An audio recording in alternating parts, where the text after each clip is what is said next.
Today we're going to be talking about building theories that matter using grounded theory and grounded action. So welcome to this presentation. This presentation is being hosted by the Institute for Research and Theory Methodologies and the Glaser Center for Grounded Theory at RTM. We're here to support you in your research endeavors. We offer trainings, mentorship, connecting you with researchers worldwide. Let's start by rethinking theory and what makes theory matter. Let's start with a simple but surprising question. Where do most theories come from? You might assume that they come from data, carefully collected and thoughtfully analyzed. But the truth is, most theories are just made up at first. They're just thought up in someone's mind and then tested through hypotheses and statistical analysis. This process often starts with a hunch or a framework or a theory borrowed from another field or context. Researchers then design studies to test whether their ideas hold up. And while this approach can be useful, it also has some real drawbacks. One of the biggest problems with this approach is that it risks a disconnection between the people and the situation that it claims to explain.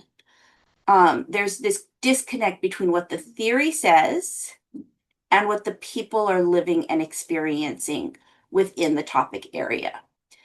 When a theory is generated from abstract ideas or imposed framework, it may not reflect the lived experience, the social realities, or the complex dynamic on the ground.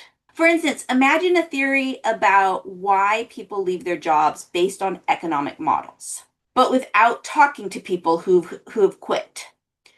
You might miss important factors like toxic leadership or unspoken cultural norms or emotional burnout, things that don't always fit neatly into pre-made boxes or may not be considered by existing economic models.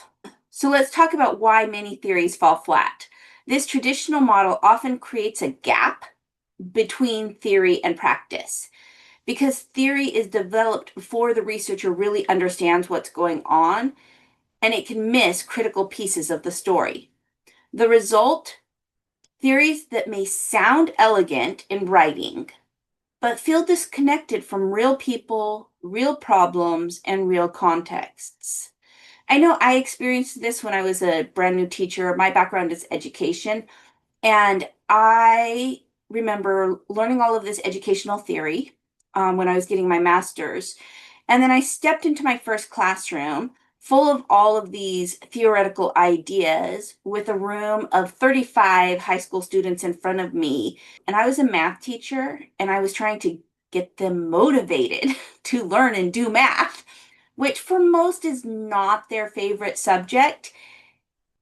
And I felt this huge disconnect between these theories of motivation that I had heard and learned about, and how did I translate that into applicable action in my classroom to get my students motivated to learn math? This is because those theories may not actually capture what drives behavior, shapes decisions, or trigger change in messy real-life contexts.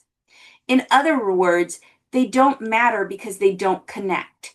They don't lead to meaningful understanding, and they rarely help us act in ways that make a difference. So here's another example. So think about a theory on patient compliance developed from a medical model without talking to patients. It might emphasize rational decision making, but completely overlook fear, trauma, mistrust, or systematic barriers. These were issues found in a grounded theory study we conducted on medication compliance for HIV patients in Peru. Core categories staying alive emerged through interaction of 4 categories: overcoming barriers, working with healthcare team, tailoring self-care strategies, and appreciating antiviral medication, which is a type of medications. We would have never come to these 4 categories had we not spoken to the patients themselves. So what makes theories matter? A theory matters when it's grounded in what's actually happening and explains what's really going on. When it resonates with those experiencing the phenomenon, when it explains and even guides action. This is the promise of grounded theory. It gives a systematic, rigorous way to generate theory from data, not from assumptions. The resulting grounded theories should meet some key criteria that were established by Glaser and Strauss when they first articulated the method in 1967, and some additional criteria that Glaser discussed as he further elaborated on the methodology in later years. These criteria are fit. The theory must closely correspond to the data. Understandable. It should be clear and make sense to those who use it. General. It should apply across different contexts. We often use the term generalizability there. Control. It should help guide action and decision making. Work. The theory must explain what is happening in the data. Relevance. It must matter to those experiencing the issue. Modifiability. It should evolve as new data comes in. Parsimony. The theory should be as simple as possible without being oversimplified. And scope. It should explain a wide range of variation in the phenomena. For today's session, we will focus on 5 that are central to building theories that matter. Fit. Does the theory truly emerge from and correspond to the data? Work. Does it explain what's actually happening? Relevance. Is it meaningful to people, to the people it affects? Control. Can it help guide action and decision making? And modifiable. Can it adapt to new situations or data as they arise? Now that we've looked at why many traditional theories fall short, what makes theories matter? Let's turn to the methodology designed specifically to produce those kinds of theories. Grounded theory, and more specifically, Glaserian classic grounded theory. The original formulation developed by Barney Glaser and Anselm Strauss in the 1960s, and then continued by Barney Glaser. Grounded theory emerged during a time when sociology was dominated by abstract theorizing and deductive testing. This was a time when most theory was developed by the thought leaders in their respective fields as they reflected back on their careers and what they had learned and thought up theories. I think it was Glaser who said that these people were not encumbered by data, and most of these theories were developed by white men. At this time, Glaser and Strauss were working in hospitals, studying how patients and healthcare staff handled death and dying. They realized that rich, important patterns were emerging from the data, patterns that couldn't be captured with traditional models. So instead of starting with a theory, they started with the data, and they developed a systematic approach for discovering theory from the ground up. The purpose? To build relevant, explanatory, and useful theories directly from empirical observation and data. That's where grounded theory gets its name. It's theory that is literally grounded in data. One thing that's often misunderstood is that grounded theory is more than just a coding method. It's a full research methodology. It has its own logic of inquiry, its own procedures, and its own standards for theory development. However, it is important to note that Strauss really thought of grounded theory as more of an approach to data analysis than as a full research methodology. And you can see this even continue today in the published literature. Now, when people are using the Straussian approach, they often refer to it more as approach to data analysis than to a full research methodology. But there's some issues with that because grounded theory has its own method of data analysis. It's called the constant comparative method of analysis, and it was actually developed before grounded theory. Glaser published an article on the constant comparative method of analysis in 1965, which predates the publication of the discovery book, which outlined how they used grounded theory. Classic grounded theory doesn't just help you analyze data. It guides you on how to collect that data, how you ask questions, how you compare, how you conceptualize, and ultimately how you generate theory. Now, there are multiple versions of grounded theory today, each with its own set of assumptions and procedures. And just as I mentioned previously, Strauss thought GT was a form of data analysis. Strauss and Corbin later articulated a different version of grounded theory, now referred to as Straussian grounded theory. You may also have heard of constructivist grounded theory developed by Kathy Sharmas, or situational analysis developed by Adele Clark. While those approaches have value, our focus today is on Glaserian classic grounded theory, the version developed by Glaser and Strauss and later expanded on by Glaser. Classic grounded theory is distinct because it prioritizes emergence over interpretation. It views theory as discovered, not co-constructed. It emphasizes conceptualization, not description. It's designed to generate a modifiable explanatory theory that works in practice. In short, grounded theory was built for researchers who want to discover what is going on, explain it, and through grounded action, support meaningful change. Next, we're going to look at how this process unfolds, how raw data becomes robust theory through key stages of grounded theory.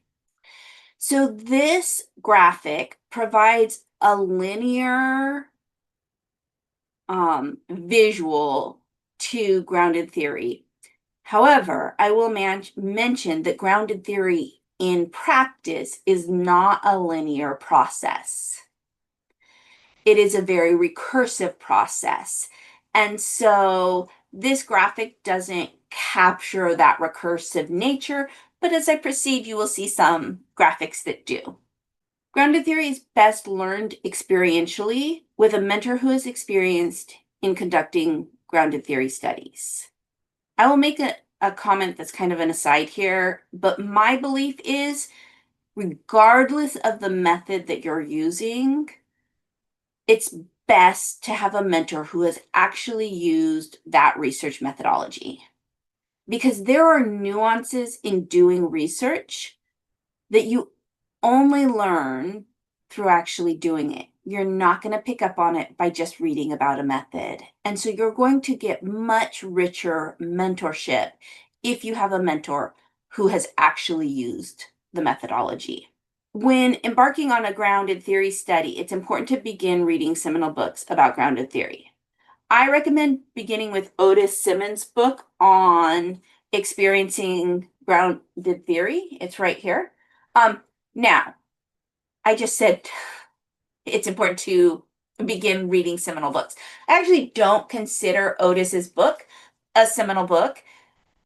I kind of think about it as sort of like the Cliff Notes version, not in that it's shorter, but in that he is able to explain grounded theory in a very clear manner that is often lost in the seminal books of Glaser.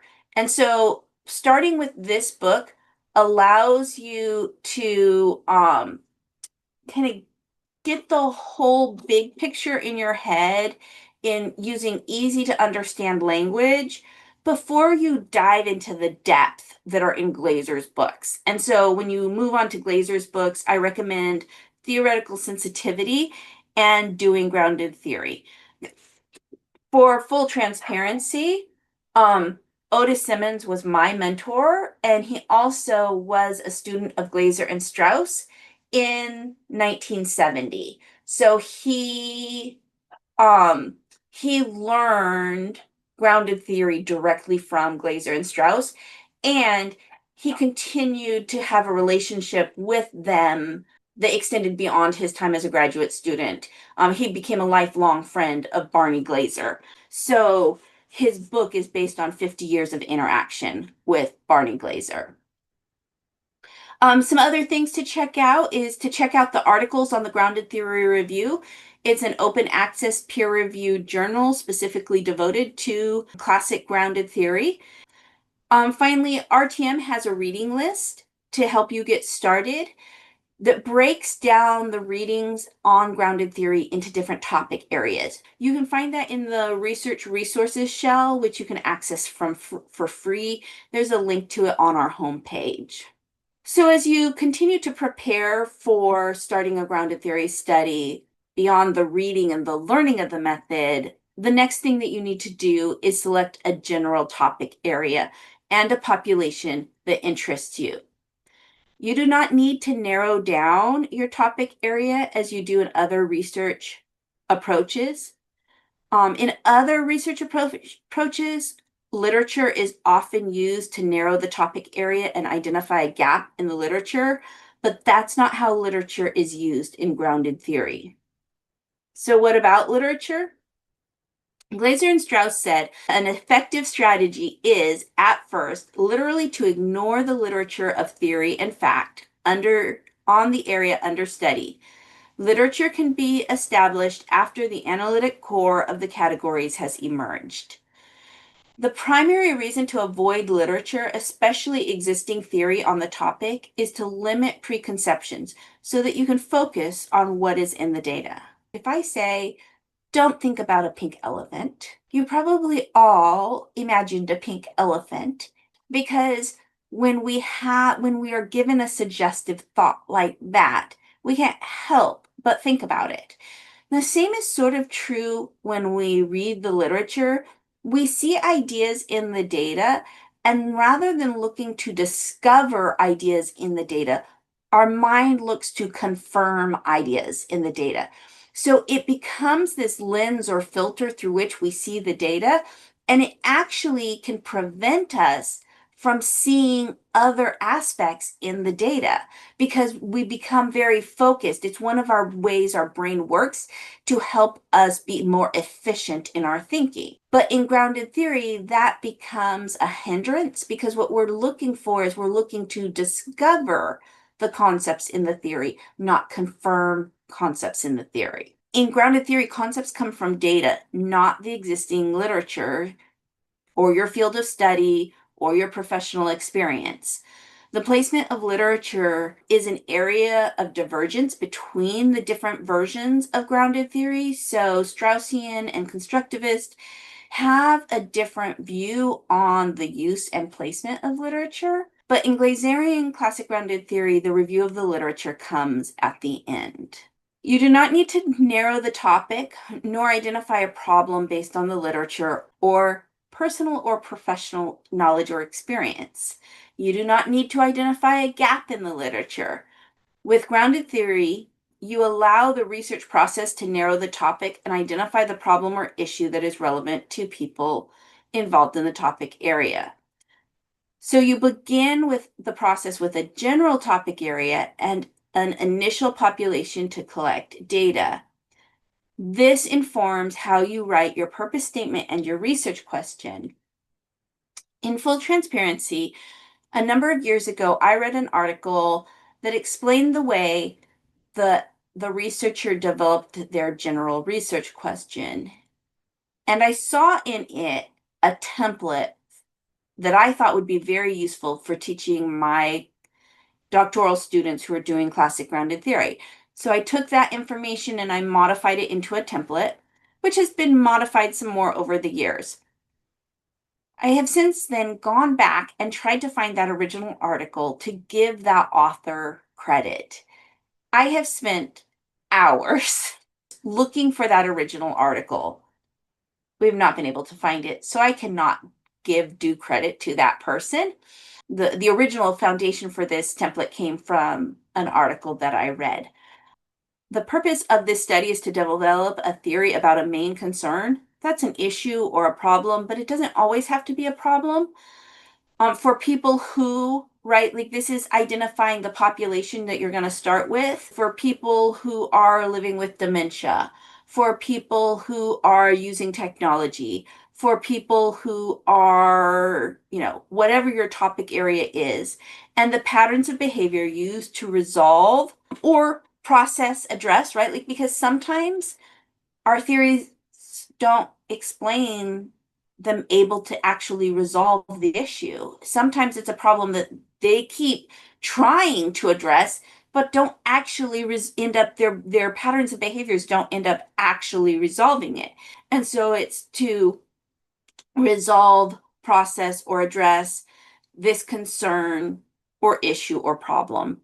And so the green areas are the areas that you're going to fill in the template. You can see it's very general, but it also aligns with the purpose of grounded theory. So grounded theory, the purpose of grounded theory is to develop a theory about a pattern of behavior that addresses the concerns of the people within that topic area.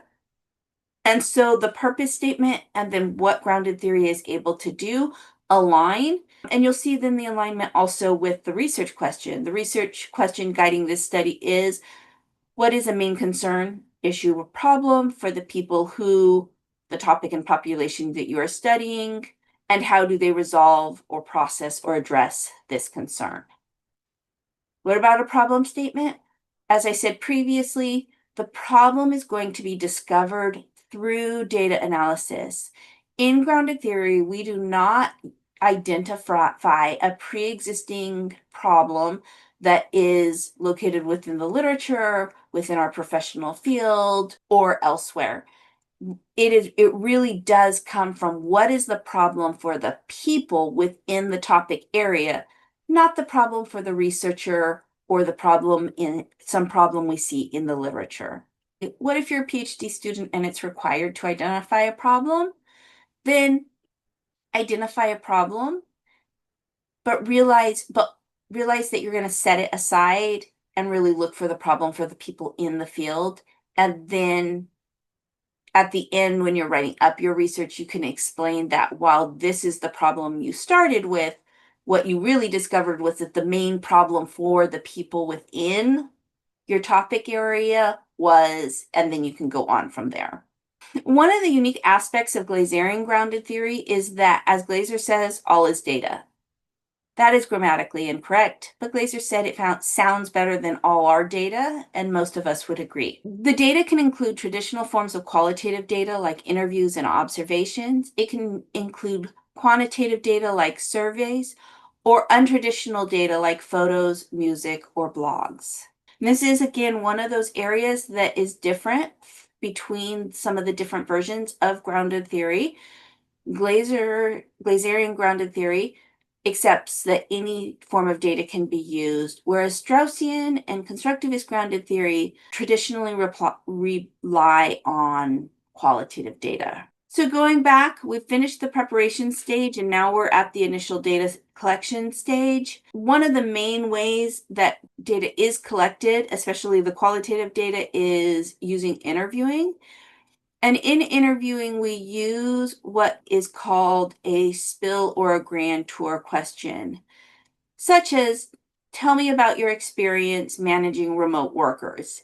It's a really broadly worded question designed to get the people in the topic area talking about their experience within that topic area. So it could be, tell me about your experience homeschooling. It could be, tell me about your experience with online education.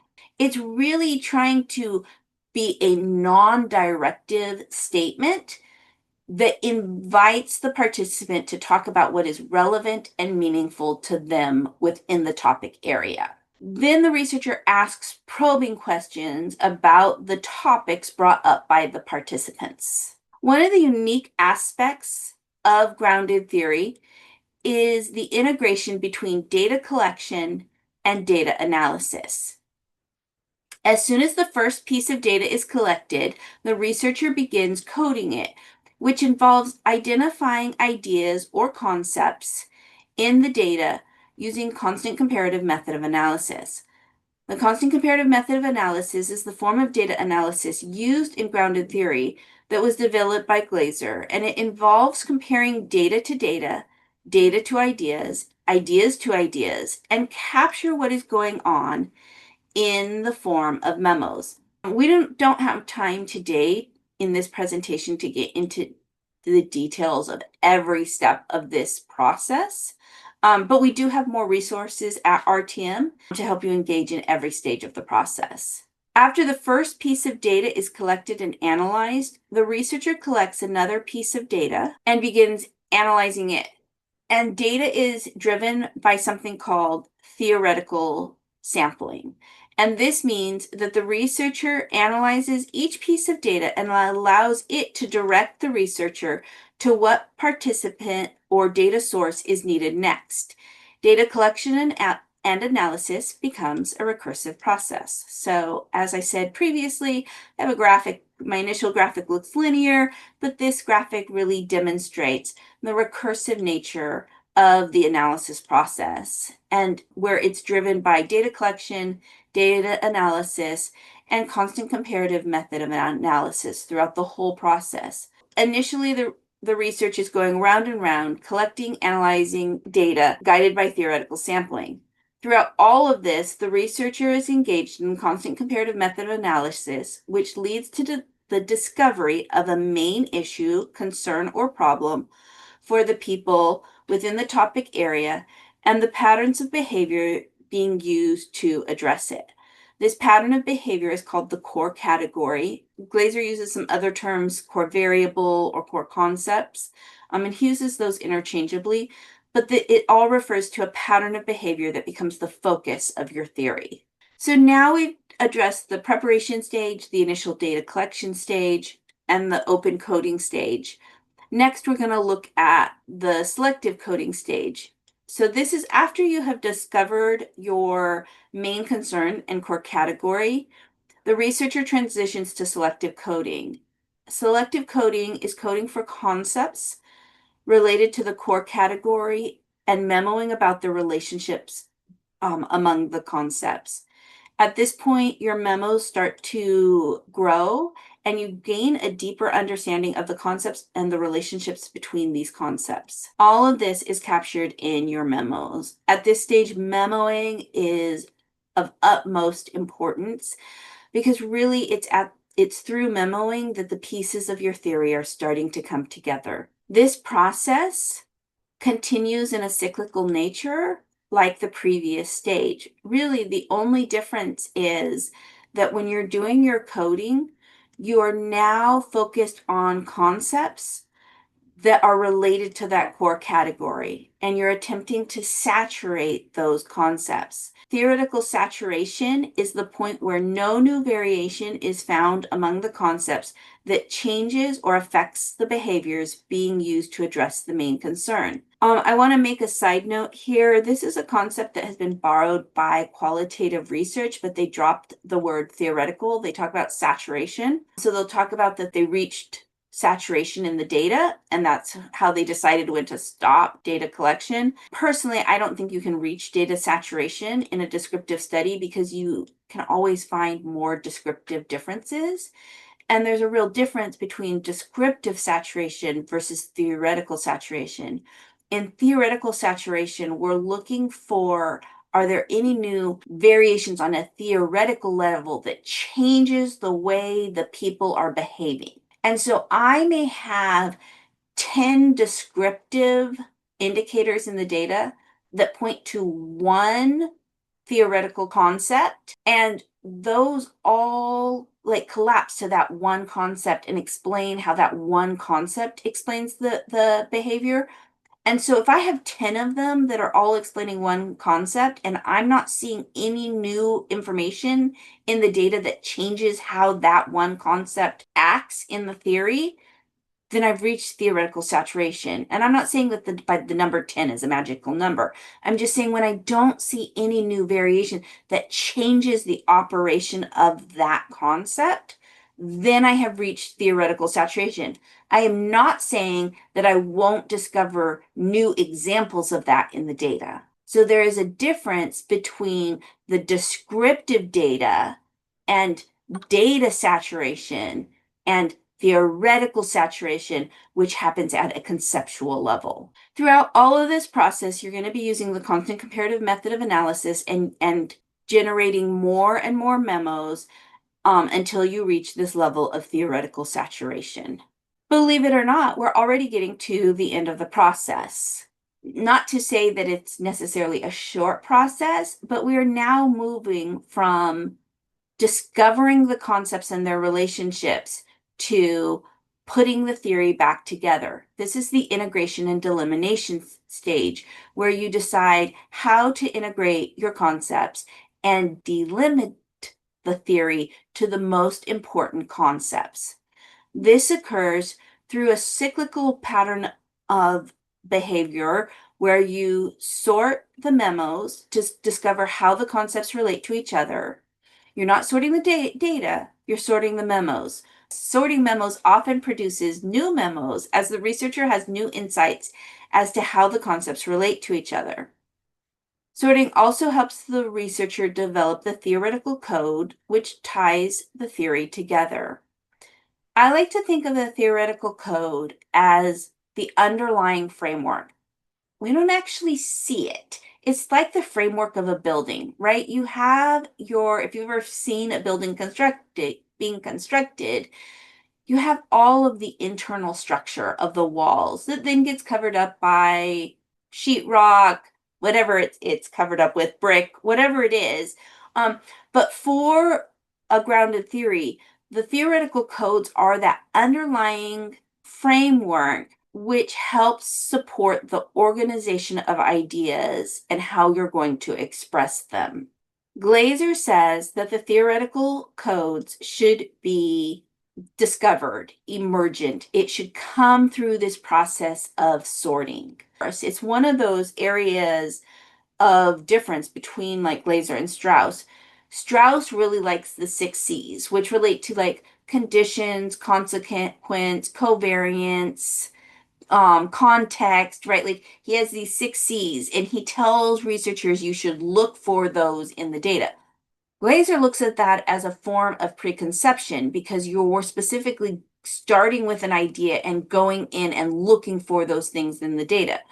Glaser believes that if you sort your data, you will discover the theoretical code or structure that best fits your situation and the data you're looking at and will emerge from this sorting process. So from this sorting process, you discover a theoretical outline. So the outline about how you are going to present these concepts. Which concept do you need to present first? What then do you need to present? What is the order? How are you going to relate the concepts to each other? That is the theoretical code at work, which forms the theoretical outline. And then you sort the memos into that theoretical outline. And those sorted memos become your first draft of your theory, which you then have to edit and refine so it becomes all beautiful, right? And grammatically correct and, all of those important aspects that would need to happen before you present it publicly. But that first draft comes from sorting those memos into the theoretical outline. Once you have it all refined and developed, that is your grounded theory. That is the product of a grounded theory study. Theories produced using grounded theory are useful for practical applications since they are developed directly from data within the topic area. The theories that result fit the data. They work in explaining what's happening. They are relevant to the people involved because they come from the people involved in the situation. They can be used to help guide action and decision making. And as the context evolves and changes, you can integrate that new data into the existing theory and modify it as needed. These criteria reflect grounded theory's core purpose, which is to build theories that are useful, truthful to the data, and responsive to change. They're not just an academic checkbox. They're a tool for ensuring that the theories we build can actually do something in the real world. And that's where we're going to go next. Now that we've explored how grounded theory is developed from data, let's talk about what comes next, especially if we want theory to make a difference in the world. That's where grounded action comes in. Grounded action was developed by Dr. Otis Simmons, a student of Glaser and Strauss, which I mentioned previously. He saw the potential for grounded theory to do more than explain. He envisioned it as a foundation for practical, context-sensitive action. And just so you know, it's also covered in this book, Experiencing Grounded Theory. Grounded action extends the logic of classic grounded theory by using the theories developed from data to design and implement real-world change. It offers a structured way for understanding what is happening to taking action that fits the situation. The grounded theory that was written up becomes the foundation for the grounded action study. Within grounded action, we call the grounded theory the explanatory theory because it explains what is going on in the topic area. The explanatory theory, remember that's the grounded theory, helps the researcher identify the action problem, which is the problem or issue for which a solution or intervention is being sought. The researcher then develops an operational theory that mirrors the explanatory theory. By using the concepts developed in the explanatory theory to develop an operational theory, it transforms the theory from what is happening to what needs to be done in order to address the problem or issue within a particular context. I like to think about this as we are operationalizing the grounded theory. From there, the researcher develops an action plan for putting the operational theory into motion and then puts it into motion.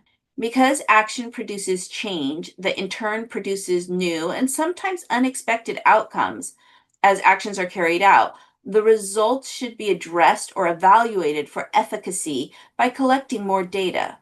The data is coded and memoed using constant comparative method of analysis, and the results of the assessment are then used to modify the process as needed to continue to address the main concern and the action problem. It can also be used to modify the operational theory, the action plan, or the action as needed. If you're familiar with action research, you will see the cyclical nature embedded in grounded action. Grounded action is especially useful when you're trying to solve complex, context-specific problems that traditional interventions haven't worked for or where they don't apply. You want to build change efforts that are responsive, not reactive. You're committed to acting on what the data actually tells you. It's particularly valuable in healthcare, education, nonprofits, social services, and other areas where human context is central and rigid solutions often fall short. So far, we've talked about how grounded theory helps us discover what's going on and how grounded action helps us act on that insight. But let's take a moment to reflect on the bigger picture. What happens when we build theories that truly matter? What difference does it make in the world? Glaserian grounded theory is built for relevance because it emerges directly from the data. The resulting theory isn't abstract or imposed. It's practically grounded in the experiences of the people in the situation and their concerns. And when we move to grounded action, we don't stop at understanding. We design change that is responsive, adaptive, and meaningful because it's rooted in a theory that reflects real processes. Together, grounded theory and grounded action offer a pathway for discovery to design, for knowledge to doing, and for insight to impact. The approach has powerful implications across many domains. In practice, it helps professionals better understand the process people actually engage in, not just what they're supposed to do. In policy, it offers evidence-based insights rooted in real-world behavior, not assumptions. And in social change, it gives voice to underrepresented experiences and surfaces processes of resistance, survival, and adaptation that can inform transformative action. Theories that matter are not only true to the data, They're useful to people who live the reality that the theory explains. Grounded theory helps us explain complex human processes. Grounded action helps us change them wisely and respectfully. This approach is not just about knowledge, it's about knowledge that works, knowledge that helps, and knowledge that leads to action. I want to tell you a little bit about our Grounded Theory, Grounded Action Research Fellowship, especially now that you've seen the power that grounded theory and grounded action can enable us or give us as researchers. So our Grounded Theory, Grounded Action Research Fellowship is a 2-year postdoc or doctoral research fellowship. During the first year, you learn how to do grounded theory and grounded action in depth, and you design a study. Then the second year, you conduct the study. Through the whole program, you receive support, mentorship, and are engaged with a community of like-minded researchers. We have a new cohort that starts each September.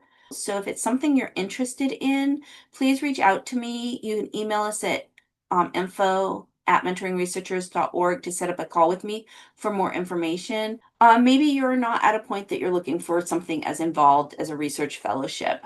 We have other opportunities to support your learning and doing of grounded theory. So please visit our website, which is listed. It's the mentoringresearchers.org website.